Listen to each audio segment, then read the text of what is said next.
Yung guys, dito tayo sa San Antonio, no? Pinunta natin isang kaibigan natin. Tinignan natin kalagayan niya, medyo malapit dito sa amin. Dinala natin ng konting tulong. Ito yung mga nangyari sa kanila. Ayan. Ito yan sa San Antonio, Quezon City. Ayan. Ayan yung tubig sa kanila hanggang dyan sa may wire. Pasok yan lahat.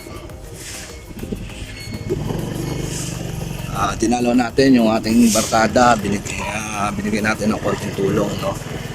Ito mga nangyari. So sa mga kababayan na nasalanta, kaya yan, kasama sa pagsubok yan. Nga, isang sasakyan, no? Taob. Ibig sabihin, napataob niya, mataas talaga yung tubig, no?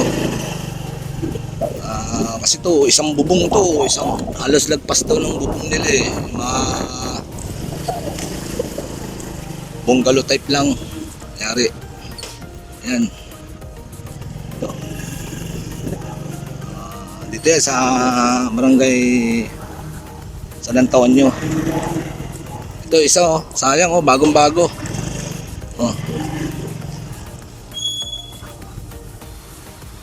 Warat na.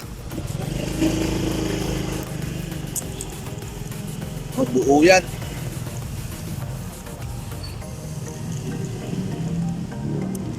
Yung gate nila sa likod binuksan na, sarado to, binuksan na eh oh. So ito nangyari sa kanilang area, no. Ba naglilinis na. Ito kasi yung sapa, kaya tumaas ang tubig dito sobra, ayan oh. Taka naman natin yan, punong-puno yan kahapon.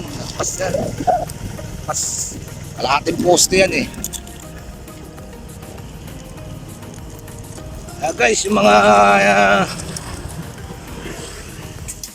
kababayan natin dyan na mga naging mga okay naman, hindi naman na ng salanta ng bagyo, magpusa na lang tayo, no? Tulungan natin mga kababayan natin, no?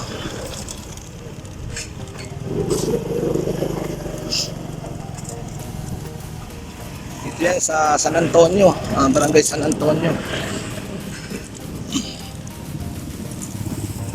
Quezon City, dito sa